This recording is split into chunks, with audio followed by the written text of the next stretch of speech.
പത്തരമാറ്റിൽ ഉടൻ വരാനായിട്ട് പോകുന്ന നല്ലൊരു അടിപൊളി നമ്മൾ പ്രേക്ഷകരെല്ലാവരും തന്നെ കാത്തിരിക്കുന്ന ഒരു അടിപൊളി എപ്പിസോഡിൻ്റെ റിവ്യൂ ആണ് കേട്ടോ പറയുന്നത്. അങ്ങനെ DNA ടെസ്റ്റ് ഒക്കെ എടുക്കുന്നുണ്ട് കേട്ടോ. ആ DNA ടെസ്റ്റിന് എടുത്തു വെച്ച സാമ്പിളൊക്കെ അഭി മാറ്റിയിട്ടുണ്ടായിരുന്നു. അത് ആദർശും നയനിയും കിരണും ആരും തന്നെ അറിഞ്ഞിട്ടില്ല കേട്ടോ. അങ്ങനെ ആ ഒരു DNA ടെസ്റ്റിൻ്റെ റിസൾട്ട് കിട്ടുമ്പോൾ ആദർശ് തന്നെയാണ് അച്ഛനെന്ന് തെളിയാണ് കേട്ടോ.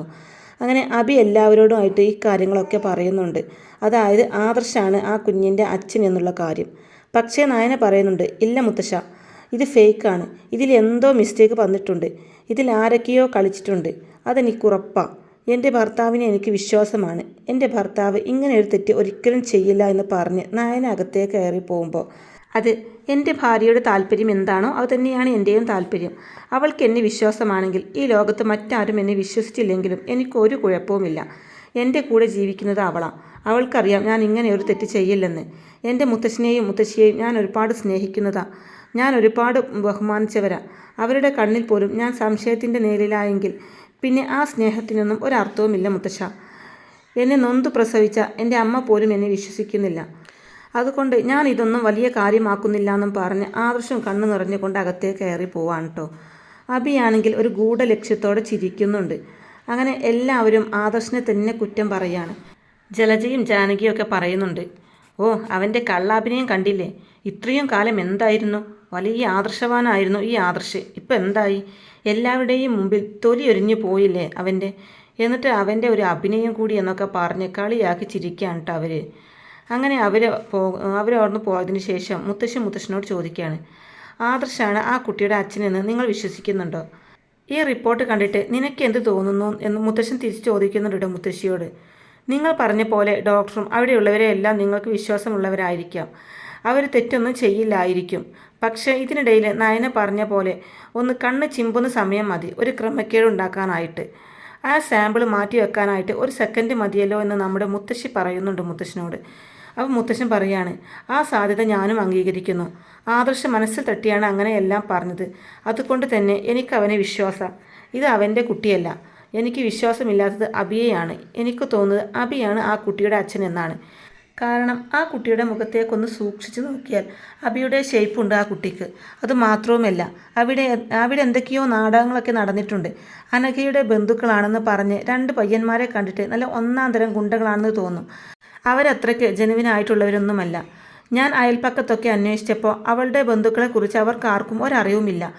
ഈ കുട്ടിയുടെ അച്ഛൻ ആരാണെന്ന് ചോദിച്ചപ്പോഴും അവർക്കറിയില്ലെന്ന് എല്ലാവരും പറഞ്ഞിട്ട്, മൂർത്തി സാറിൻ്റെ കൊച്ചുമകനാണെന്ന് പോലും അവർക്കറിയില്ല എന്ന് പറയുന്നുണ്ട് മുത്തശ്ശൻ.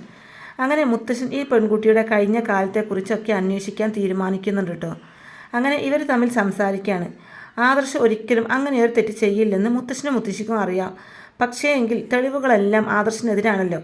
അതുകൊണ്ട് തന്നെ വീട്ടിലെപ്പോഴും നീതിയും ന്യായവും നിയമമൊക്കെ നടപ്പിലാക്കുന്ന മുത്തശ്ശിന് ഒന്നും തന്നെ തിരിച്ചു പറയാൻ പറ്റാത്ത അവസ്ഥയിലാണ്. DNA ടെസ്റ്റിൽ പോലും ഇങ്ങനെ കാണുമ്പോൾ പിന്നെ എന്ത് ചെയ്യാനാ മുത്തശ്ശൻ? നമ്മുടെ അഭിയാണെങ്കിൽ മുറിയിൽ പോയിരുന്നിട്ട് സന്തോഷിക്കുന്നുണ്ട് കേട്ടോ. അങ്ങനെ അഭി ഒരാളെ വിളിച്ചിട്ട് സംസാരിക്കുകയാണ് കേട്ടോ. അത് DNA ടെസ്റ്റ് ചെയ്ത ഹോസ്പിറ്റലിൽ വർക്ക് ചെയ്യുന്ന ഒരാളായിരിക്കും. അയാൾക്ക് നമ്മുടെ അഭി ഒരുപാട് ക്യാഷ് കൊടുത്ത് സെറ്റാക്കി വെച്ചതാണിത്. നമ്മുടെ നയനെ സംശയിച്ചതുപോലെ തന്നെ ഡോക്ടർ ഇങ്ങനെ കാവൽ നിൽക്കുമായിരിക്കും, ആ അസിസ്റ്റൻറ്റും എല്ലാം ചെയ്തുകൊണ്ടിരിക്കുന്നത്. ഈ സമയത്ത് ഒന്ന് കണ്ണടയ്ക്കുന്ന സമയത്ത്, അതായത് അവിടെ ക്ലെയിം ചെയ്യാമെന്ന് പറഞ്ഞു വരുന്ന അറ്റൻഡറാണ് കേട്ടോ ഈ ഒരു തെറ്റ് ചെയ്യുന്നത്.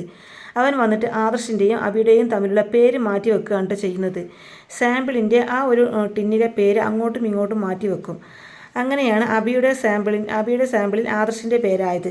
അങ്ങനെയാണ് റിസൾട്ടിലും ആദർശി എന്നായത്. എന്നിട്ട് അവൻ അവിടെയൊക്കെ ഒന്ന് ക്ലീൻ ചെയ്തിട്ട് അവിടുന്ന് പോകുന്നുണ്ട്. ഈ ക്ലീൻ ചെയ്യാൻ നിൽക്കുന്ന സമയം കൊണ്ടാണ് കേട്ടോ ഇവൻ ഇങ്ങനെയുള്ള പണി ചെയ്തിട്ടുള്ളത്. അങ്ങനെ അഭി പറയുന്നുണ്ട്, എന്തായാലും നീ ഉള്ളത് കൊണ്ട് ഞാൻ രക്ഷപ്പെട്ടു, നിനക്ക് എത്ര ക്യാഷ് വേണമെങ്കിൽ ഞാൻ തരും, നീ ചോദിച്ചാൽ മതി എന്നൊക്കെ പറയാണ് കേട്ടോ. അങ്ങനെ അഭിയും അവനും സന്തോഷത്തോടെ ചിരിച്ച് സംസാരിക്കുന്നതൊക്കെ നമ്മുടെ ആദർശം നയനയും കാണുന്നുണ്ട്. അപ്പം നയന പറയാണ്, കണ്ടില്ലേ ആദർശേട്ടാ, എൻ്റെ സംശയം ശരിയാ, ഈ കുട്ടിയുടെ അച്ഛൻ ഇവൻ തന്നെയാ, ചന്തുമോളുടെ അച്ഛൻ ഇവനാ, ഇവന് എല്ലാ സത്യങ്ങളും അറിയാം, അവൻ്റെ ചിരി കണ്ടില്ലേ? അപ്പോൾ അത് കേൾക്കുന്ന ആദർശ് പറയാണ്, അതേ നയന, എനിക്ക് നല്ല സംശയമുണ്ട്, കാരണം അവൻ തന്നെയായിരിക്കും ആ കുട്ടിയുടെ അച്ഛൻ. ശരിക്കും ഈ DNA ടെസ്റ്റിൽ അവൻ നല്ലതുപോലെ കളിച്ചിട്ടുണ്ട്. ഇതിപ്പോൾ ഞങ്ങൾ 2 പേരുടെ സാമ്പിൾസ് മാറ്റാനായിട്ട് വലിയ പാടൊന്നുമില്ലല്ലോ എന്നൊക്കെ ആദർശ് പറയുന്നുണ്ട്. അതെങ്ങനെ ആദർശേട്ടാ? കിരണേട്ടനല്ലേ DNA ടെസ്റ്റ് ചെയ്യാൻ സാമ്പിളും കൊണ്ടുപോയത്? പിന്നെ എങ്ങനെയാ? അതാ പറഞ്ഞത് നയനെ, അഭി നല്ലതുപോലെ ഇതിൻ്റെ പിന്നിൽ കളിച്ചിട്ടുണ്ട് എന്ന്. ആദർശേട്ടൻ വിഷമിക്കേണ്ട. ആദർശേട്ടൻ്റെ മേലിൽ വീണ ചെളി ഞാൻ തന്നെ കഴുകിക്കളയും. അവനെ കൊണ്ട് തന്നെ ഞാൻ കഴുകിക്കും എന്ന് പറയുന്നുണ്ട് നയന. അങ്ങനെ നയന ആദർശനോട് പറയാണ്, ആദർശേട്ടാ നമുക്കൊരു ഡ്രാമ കളിക്കാം. ആ ഡ്രാമയിൽ അവൻ ഉറപ്പായിട്ടും വീഴുമെന്ന് പറയുന്നുണ്ട്. അങ്ങനെ അഭി ആ മുറിയിൽ നിന്നും പുറത്തേക്ക് പോവാണ്. ഈ സമയത്ത് നയന ആദർശനെ കൊണ്ട് ഒരു ഹിഡൻ ക്യാമറ മേടിപ്പിക്കുകയാണ്. അതിനുശേഷം നയന അത് കൊണ്ടുപോയിട്ട് അഭിയുടെ മുറിയിൽ അവൻ കാണാത്ത വിധത്തിൽ സെറ്റ് ചെയ്യുന്നുണ്ട്. അങ്ങനെ അത് ഒരു ലാപ്ടോപ്പിനും കണക്ട് ചെയ്യുന്നുണ്ട് കേട്ടോ. അങ്ങനെ ഈ ഒരു സമയത്ത് താഴെ പോയിട്ട് ആദർശവും നയനിയും ഒരു ഡ്രാമ തന്നെ കളിക്കുകയാണ്. അങ്ങനെ താഴേക്ക് ചെന്നിട്ട് മുത്തശ്ശനോടും മുത്തശ്ശിയോടൊക്കെ ആദർശ് പറയുന്നുണ്ട്, മുത്തശ്ശ എന്നെ വിശ്വാസമില്ലാത്ത ഈ വീട്ടിൽ ഇനി ഞാൻ നിൽക്കുന്നില്ല എന്ന് പറയുന്നുണ്ട്. അപ്പോൾ നയനയും പറയുന്നുണ്ട്, എൻ്റെ ഭർത്താവില്ലാത്ത വീട്ടിൽ ഞാനും നിൽക്കുന്നില്ലെന്ന് പറയുമ്പോഴേക്കും ദേവയാനി അത് കേട്ട് മോൾ എന്തൊക്കെയായി പറയുന്നത്? അതിന് വീട് വിട്ടു പോവുകയാണോ ചെയ്യേണ്ടതെന്ന് ചോദിക്കുമ്പോൾ, അമ്മേ എൻ്റെ ഭർത്താവിനെ ഇവിടെ ആർക്കും വിശ്വാസമില്ല. ആ ഒരു സമയത്ത് ഞാൻ ഇവിടെ നിൽക്കുന്നതിൽ ഒരർത്ഥവുമില്ല. മുത്തശ്ശൻ പറയുന്നുണ്ട്, ചന്തുമോളെയും കൂട്ടി നിങ്ങൾ എവിടെയാണെങ്കിലും പൊക്കോ. ഇവൻ്റെ മോളാണ് ചന്തുമോളെ എന്നാണല്ലോ പറഞ്ഞത്. അങ്ങനെയാണെങ്കിൽ ഇവൻ ചന്തുമോളെയും കൊണ്ട് പോയേ പറ്റൂ എന്ന് പറയുന്നുണ്ട് മുത്തശ്ശൻ. അപ്പോൾ നയന പറയാണ്, മുത്തശ്ശ ഞങ്ങൾ പറഞ്ഞില്ലേ ആദർശേട്ടൻ്റെ കുഞ്ഞല്ല ചന്തുമോൾ, പിന്നെ ഞങ്ങൾക്ക് കൊണ്ടുപോകേണ്ട കാര്യമൊന്നുമില്ലല്ലോ. അപ്പോഴേക്കും അഭി പറയാണ്, അത് എവിടുത്തെ ന്യായ? ചന്തുമോൾ ഇവൻ്റെ മോളാണെന്നുള്ള കാര്യത്തിൽ കൃത്യമായ തെളിവുണ്ട്. DNA ടെസ്റ്റ്, അതിലും വലിയ തെളിവൊന്നും വേറെ ആർക്കും നൽകാൻ സാധിക്കില്ലല്ലോ. എന്നിട്ട് അതുപോലും മുത്തശ്ശനെ മറികടന്ന് പോകാനാണോ നിങ്ങളുടെ തീരുമാനം എന്ന് ചോദിക്കുകയാണ് അഭി. അപ്പോൾ മുത്തശ്ശൻ പറയുന്നുണ്ട്, ആദർശേ നീ എൻ്റെ വാക്കിന് വില കൽപ്പിക്കുന്നുണ്ടെങ്കിൽ, നിനക്ക് എന്നോട് സ്നേഹമുള്ളത് സത്യമാണെന്നുണ്ടെങ്കിൽ നീ ഇപ്പോൾ തന്നെ തിരിച്ചു കയറിപ്പോണം എന്ന് മുത്തശ്ശൻ പറയുന്നുണ്ട്. ശരി മുത്തശ്ശ, അങ്ങനെയാണെന്നെങ്കിൽ ഞാൻ പൊക്കോളാം. പക്ഷേ എല്ലാവരോടുമായിട്ട് ഞാൻ പറയാണ്, എൻ്റെ ദേഹത്ത് വീണ ചെളി ഞാനത് കഴുകിക്കളഞ്ഞിരിക്കും. യഥാർത്ഥത്തിൽ ആ ചെളി വാരി എറിഞ്ഞത് ആരാണെന്നും ഞാൻ കണ്ടുപിടിക്കും.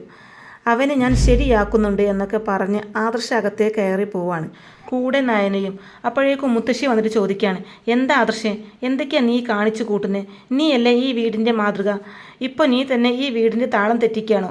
അപ്പോഴേക്കും നയന പറയുന്നുണ്ട്, മുത്തശ്ശ ഏറിയാൽ ഒറ്റ ദിവസം, അതിനുള്ളിൽ ആരാണ് ചന്തുമോളുടെ അച്ഛൻ എന്നുള്ള കാര്യം മുത്തശ്ശൻ മനസ്സിലാക്കുന്ന നയന പറയുമ്പോൾ, എന്തൊക്കെയാണ് മോളി പറയുന്നത്? മുത്തശ്ശനെ ധിക്കരിച്ച് ഞങ്ങൾ രണ്ടുപേരും ഒരിക്കലും ഈ വീട് വിട്ടു പോയില്ല. അതിനു വേണ്ടി ചെയ്തതല്ല. ഇത് ഒരാളുടെ മനസ്സിളക്കാൻ വേണ്ടി മനഃപൂർവ്വം ഞങ്ങൾ ചെയ്ത കാര്യമാണ്. കള്ളൻ കപ്പലിൽ തന്നെ ഉണ്ടെങ്കിൽ അത് ഉറപ്പായിട്ടും പുറത്തു വരും മുത്തശ്ശ എന്നൊക്കെ പറയാൻ കേട്ടോ. എന്തായാലും നിങ്ങൾ എന്തൊക്കെയോ ആലോചിച്ചെടുത്ത തീരുമാനമാണെന്ന് തോന്നുന്നുണ്ട്. എന്തായാലും അത് നല്ലതാണെങ്കിൽ അത് നടക്കട്ടെ. പക്ഷേ ഈ കാര്യങ്ങളൊന്നും ചന്തുമോൾ അറിയണ്ട.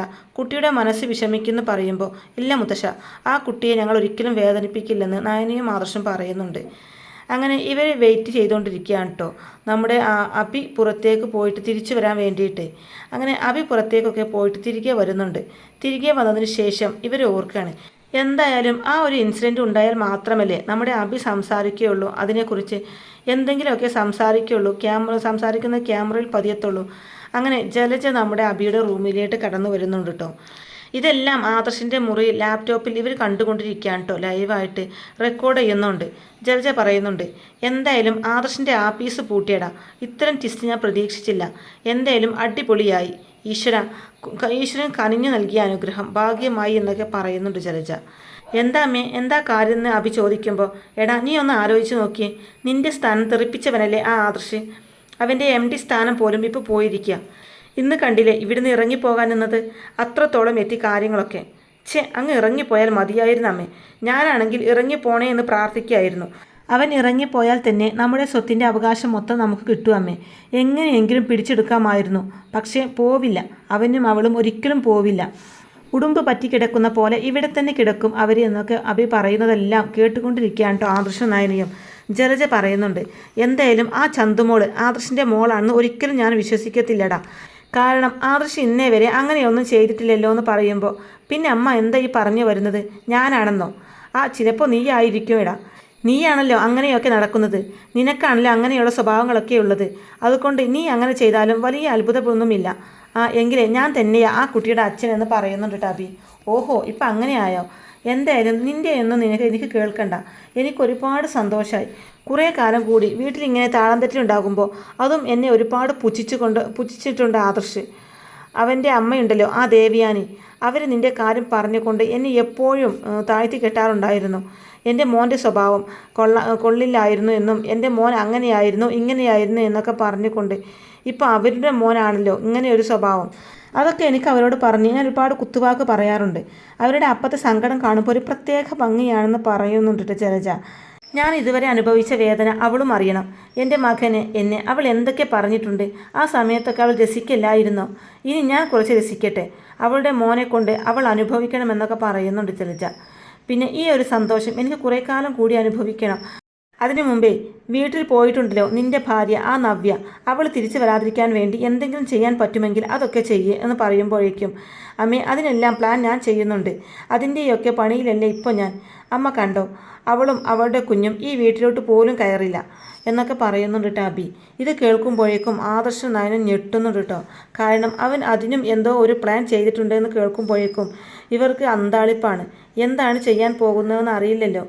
ഇപ്പോൾ നവ്യയുടെ മനസ്സ് പൂർണ്ണമായും മാറ്റിയിരിക്കുകയാണല്ലോ. ആ സമയത്ത് കുഞ്ഞിനും നവ്യയ്ക്കും എന്തെങ്കിലും സംഭവിക്കുമോ എന്നുള്ള കാര്യത്തിൽ നയനയ്ക്കും ആദർശനും നല്ല പേടിയുണ്ട്. അങ്ങനെ ജലജയാണെങ്കിൽ മുറിയിൽ നിന്നും ഇറങ്ങി പോവാണ് കേട്ടോ. അങ്ങനെ അഭി ഭയങ്കര സന്തോഷവാനായിട്ട് ഹാപ്പി ആയിട്ട് ആ കട്ടിലിൽ കിടക്കുന്നുണ്ട്. അപ്പോഴേക്കും ഒരു കോൾ അവന് വരുന്നുണ്ട്. അങ്ങനെ ആ കോളിൽ നിന്ന് അവനോട് പൈസ ചോദിക്കുകയാണ് കേട്ടോ. അപ്പോൾ അഭി ചോദിക്കുന്നുണ്ട്, എടാ നിന്നോട് ഞാൻ 10 ലക്ഷം തരാമെന്നാണ് പറഞ്ഞത്. നിനക്ക് ഞാൻ 10 ലക്ഷം തന്നു. കാര്യം നടന്നു കഴിഞ്ഞ് DNA ടെസ്റ്റിൽ ആദർശിൻ്റെ പേര് മാറ്റി എഴുതിയപ്പോൾ ആ ഒരു സാമ്പിൾ നീ മാറ്റി വെച്ചപ്പോൾ നിനക്കൊരു 5 ലക്ഷം രൂപ കൂടി തന്നു. നീ പിന്നെയും വിളിച്ച് പൈസ ചോദിക്കുകയാണോ എന്ന് ചോദിക്കുമ്പോഴേക്കും അവൻ പറയുന്നുണ്ട്, സാറേ ഞാൻ ചെയ്ത കാര്യത്തിൻ്റെ വീഡിയോ ഞാൻ പക്കയായിട്ട് എടുത്തു വെച്ചിട്ടുണ്ട്. അത് മാത്രവുമല്ല സാറ് എനിക്ക് അയച്ച വോയിസ്, സാറ് എനിക്ക് അയച്ചു തന്ന വീഡിയോസും പൈസ തന്നതിൻ്റെ വീഡിയോസും എല്ലാം എൻ്റെ ഫോണിലുണ്ട്. എല്ലാം ഭദ്രമായിട്ട് കിടപ്പുണ്ട്. അതുകൊണ്ട് സാറിന് ഇനി ഊരാൻ പറ്റില്ല. ഞാൻ ക്യാഷ് ചോദിക്കുമ്പോൾ തന്നുകൊണ്ടേയിരിക്കണം എന്ന് പറയുമ്പോഴേക്കും അഭി പറയാണ്, എടാ നീ എന്നെ ഭീഷണിപ്പെടുത്താൻ നോക്കുകയാണോ? ആ ഭീഷണിക്കൊന്നും ഞാൻ ആളാവില്ല. അതിനൊക്കെ വേറെ ആളെ നോക്ക്. എൻ്റെ പൊന്നു സാറേ, സാറ് തന്നെ സമ്മതിക്കും. സാറ് തന്നെ എല്ലാം ചെയ്തു തരും. അതെനിക്ക് ഉറപ്പാണെന്ന് പറയുമ്പോൾ ഇതെല്ലാം നമ്മുടെ നയനയും ആദർശം ലൈവായിട്ട് കേട്ടുകൊണ്ടിരിക്കുകയാണല്ലോ. അപ്പോൾ ഇതെല്ലാം അവർ റെക്കോർഡ് ചെയ്യുന്നുണ്ട് കേട്ടോ. നയന പറയുന്നുണ്ട്, കണ്ടോ ആദർശേട്ടാ, ഞാൻ പറഞ്ഞില്ലേ ഇവൻ തന്നെയായിരിക്കും കള്ളനെന്ന്. അഭി വീണ്ടും പറയുന്നുണ്ട്, എടാ എൻ്റെ കാര്യം നിനക്കറിയാലോ, ആരെയും കൊല്ലാൻ പോലും ഞാൻ മടിക്കില്ല. നീ എന്നെ കൂടുതൽ ഭീഷണിപ്പെടുത്തിയാലേ കൊന്നു കളയും ഞാൻ. അതിനുള്ള ആൾക്കാരൊക്കെ എൻ്റെ കയ്യിലുണ്ട്. ഒരു 5 ലക്ഷം കൊടുത്താലേ നിൻ്റെ കാര്യം അധോഗതിയാണെന്ന് പറയുമ്പോഴേക്കും അവൻ പറയുന്നുണ്ട്, എന്തായാലും ഞാൻ അങ്ങനെ മരിച്ചാലേ എൻ്റെ കുറേ ഫ്രണ്ട്സിനെ ഏൽപ്പിച്ചിട്ടുണ്ട് എൻ്റെ കയ്യിലുള്ള വീഡിയോസും തെളിവുകളുമെല്ലാം. അതെല്ലാം നിങ്ങളുടെ മുത്തശ്ശൻ ഞാൻ അയച്ചു കൊടുക്കും. നീ എന്നെ കൊല്ലാൻ പോവാണെന്ന് ഒരു സൂചന കിട്ടിയാൽ എന്തായാലും ഉറപ്പായിട്ട് ഞാൻ അയച്ചു കൊടുക്കും. അതുകൊണ്ട് ഞാൻ പറഞ്ഞ ക്യാഷ് ഇങ്ങോട്ട് അയക്കട എന്നും പറഞ്ഞ് അവൻ ഫോൺ കട്ടാക്കാണ്. അപ്പോഴേക്കും ഫോൺ കട്ടിലേക്ക് എറിഞ്ഞ് അഭിയാണെങ്കിൽ നാശം പിടിച്ചവൻ, ഇവനിപ്പോൾ എനിക്കൊരു പാറയായിരിക്കാമല്ലോ. അവനെ കൊണ്ട് അങ്ങനെ ചെയ്യിപ്പിച്ചും പോയി. ഇനിയിപ്പോൾ എല്ലാ ദിവസവും ഇവൻ ഇതും പറഞ്ഞ് ക്യാഷ് ചോദിക്കുമല്ലോ. എന്തായാലും അവൻ അങ്ങനെ വിടാൻ പറ്റില്ല എന്നും പറഞ്ഞ് അഭി ഫോൺ എടുത്ത് കോൾ ചെയ്യാൻ കേട്ടോ. എന്നിട്ടൊരു ഗുണ്ടയോട് പറയുന്നുണ്ട്, എനിക്ക് ഇന്ന ആളിനെ വക വരുത്തണമെന്ന് പറയുമ്പോൾ അവർ പറയാണ് പൈസ തന്നാൽ മതി, ഞങ്ങൾ ആരെയും കൊല്ലുമെന്ന് പറയുന്നുണ്ട്. അപ്പോൾ അവർ പറയുന്നുണ്ട്, ഇന്ന ഹോസ്പിറ്റലിൽ അറ്റൻഡറാണ് അവൻ, എനിക്ക് വേണ്ടി ഒരു ഹെൽപ്പ് ചെയ്തു. ഇപ്പോൾ അവൻ അതും പറഞ്ഞ് വില പേശുക. ആദ്യം 10 ലക്ഷം ചോദിച്ചു, പിന്നീട് 5 ലക്ഷം, അങ്ങനെ ചോദിച്ചുകൊണ്ടേയിരിക്കുക. അതുകൊണ്ട് ഇനി അവൻ ക്യാഷ് ചോദിക്കാൻ പാടില്ല.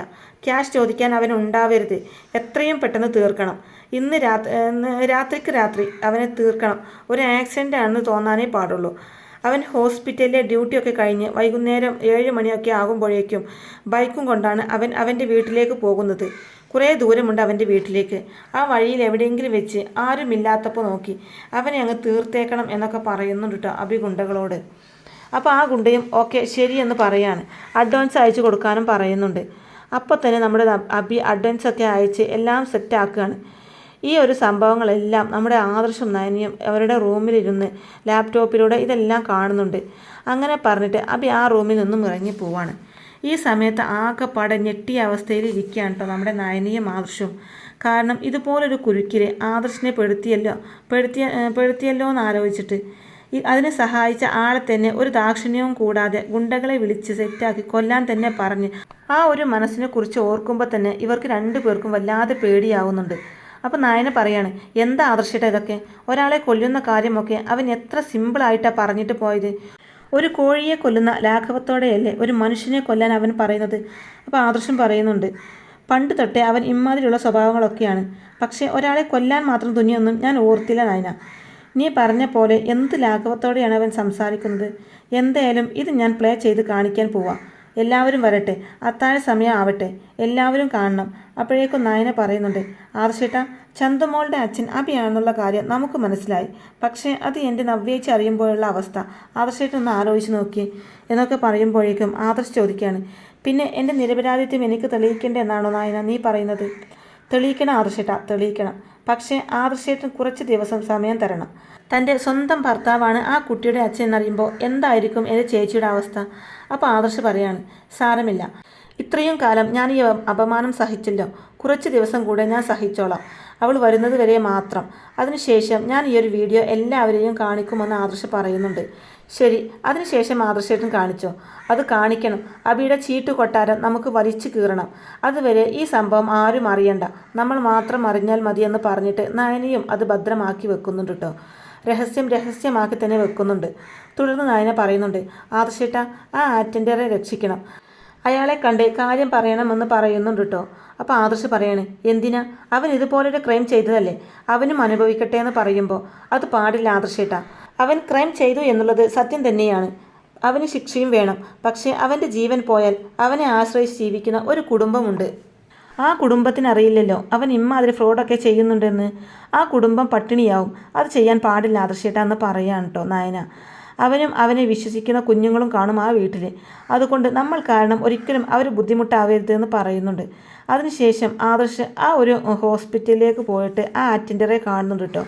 എന്നിട്ട് അയാളോട് കാര്യങ്ങളൊക്കെ പറയുന്നുണ്ട്. സത്യമെല്ലാം ഞാൻ അറിഞ്ഞു. അതുപോലെ തന്നെ അഭി നിന്നെ കൊല്ലാൻ വേണ്ടിയിട്ട് ഒരു കൊട്ടേഷൻ ഏൽപ്പിച്ചിരിക്കുകയാണ് എന്നൊക്കെ പറയുന്നുണ്ട്.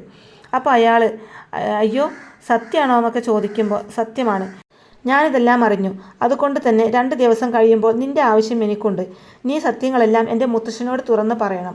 2 ദിവസം കഴിഞ്ഞ് മതി. തെളിവുകളെല്ലാം നിൻ്റെ കയ്യിലുണ്ടെന്ന് എനിക്കറിയാം. അതെല്ലാം സൂക്ഷിച്ചു വെച്ചോ. അവൻ തന്നതിൻ്റെ 2 ഇരട്ടി പൈസ ഞാൻ നിനക്ക് തരുമെന്ന് പറയുന്നുണ്ട്. ശരി സർ, ഞാൻ സമ്മതിച്ചു. പൈസക്ക് വേണ്ടിയല്ല സർ, അവൻ എന്നെ കൊല്ലുമെന്ന് പറഞ്ഞല്ലോ. എങ്കിൽ പിന്നെ അവനെ പെടുത്തിയിട്ടേ ഉള്ളൂ കാര്യം. ഞാൻ എങ്ങനെ രക്ഷപ്പെടുന്നു ചോദിക്കുമ്പോൾ ആദർശ് പറയാണ്, രാത്രി താൻ ആ വഴിക്ക് തന്നെ പൊക്കോ, അതിനുള്ള ഏർപ്പാടൊക്കെ ഞാൻ ചെയ്തിട്ടുണ്ട് എന്ന് പറയുന്നുണ്ട് കേട്ടോ. അങ്ങനെ പോലീസിൽ വിളിച്ചിട്ട് ഇതുപോലെ ഒരു ഗുണ്ടാ ആക്രമണം നടക്കാൻ സാധ്യതയുണ്ടെന്നും ഇന്ന സ്ഥലത്താണ് ഇന്ന സമയത്താണെന്നൊക്കെ ആദർശ് വിളിച്ചറിയിക്കുന്നുണ്ട് കേട്ടോ. അങ്ങനെ പോലീസുകാർ അവിടെ ഒളിഞ്ഞു നിന്ന് നിരീക്ഷിക്കുന്നുണ്ട് കേട്ടോ ആ സ്ഥലത്ത്. അപ്പോൾ ആ സമയത്തായിരിക്കും ഇയാൾ അങ്ങോട്ടേക്ക് വരുന്നതും ഗുണ്ടകൾ ആക്രമിക്കാൻ വരുന്നതും. കറക്റ്റ് സമയത്ത് തന്നെ പോലീസുകാർ വന്നിട്ട് അവനെ രക്ഷപ്പെടുത്തുന്നുണ്ട്. അങ്ങനെ ഗുണ്ടകളെയൊക്കെ പോലീസ് അറസ്റ്റ് ചെയ്ത് കൊണ്ടുപോവാണ്. ശേഷം നമ്മുടെ അറ്റൻഡർ വിളിച്ചിട്ട് അബിയോട് പറയുന്നുണ്ട്, എടാ നീ എന്നെ കൊല്ലാൻ നോക്കിയല്ലേ, അതൊന്നും നടക്കാൻ പോകുന്നില്ല. നീയാണ് ഇപ്പോൾ ആളെ പറ്റിക്കുന്നതെന്നൊക്കെ എനിക്കറിയാം. അതിനുള്ള ശിക്ഷ നിനക്ക് ഞാൻ നൽകുന്നുണ്ട്. പിന്നെ നീ എന്നെ കൊല്ലാൻ ഇനി ആളെ അയക്കണ്ട, അതൊന്നും നടക്കാൻ പോകുന്നില്ല. എനിക്ക് പോലീസിനോട് സെക്യൂരിറ്റി ആവശ്യപ്പെട്ടിരിക്കുക, നിൻ്റെ പേരും പറഞ്ഞിട്ട്. അതുകൊണ്ട് കുറേ ദിവസം പോലീസ് എൻ്റെ കൂടെ തന്നെ കാണുമെന്ന് ആ അറ്റൻഡർ വിളിച്ച് പറയുന്നുണ്ട് കേട്ടോ. അഭിയാണെങ്കിലോ ആകെപ്പാടെ പരാജിതനായ അവസ്ഥയിൽ അവിടെ ദേഷ്യപ്പെട്ട് നിൽക്കുന്നുണ്ട്. ഇതെല്ലാം നമ്മുടെ നയനയും ആദർശും ശ്രദ്ധിക്കുന്നുണ്ട് കേട്ടോ. എന്തായാലും ഇവർ സത്യങ്ങളെല്ലാം അറിഞ്ഞു. തെളിവുകളൊക്കെ അവരുടെ കയ്യിലുണ്ട്. ഇനി മുത്തശ്ശനെ ഏൽപ്പിച്ചാൽ മാത്രം മതിയല്ലോ. അതിനുവേണ്ടി റെഡിയായി നിൽക്കാണ്ട് 2 പേരും. അങ്ങനെ എല്ലാ കാര്യങ്ങളും അഭിയും ആദർശും കൂടി മുത്തശ്ശനെ അറിയിക്കുകയും അങ്ങനെ അഭിയെ അനന്തപുരി തറവാട്ടിൽ നിന്ന് അടിച്ച് പുറത്താക്കുന്ന നല്ല അടിപൊളി എപ്പിസോഡുകളൊക്കെയാണ് കേട്ടോ ഇനി പത്തരമാറ്റ് സീരിയലിൽ വരാനിരിക്കുന്നത്. അപ്പോൾ ഈ റിവ്യൂ ഇഷ്ടമായിട്ടുണ്ടെന്നുണ്ടെങ്കിൽ വീഡിയോ ലൈക്ക് ചെയ്യാനും ചാനൽ കൂടി ഒന്ന് സബ്സ്ക്രൈബ് ചെയ്ത് സപ്പോർട്ട് ചെയ്യാനും മറക്കല്ലേ ഫ്രണ്ട്സ്. താങ്ക്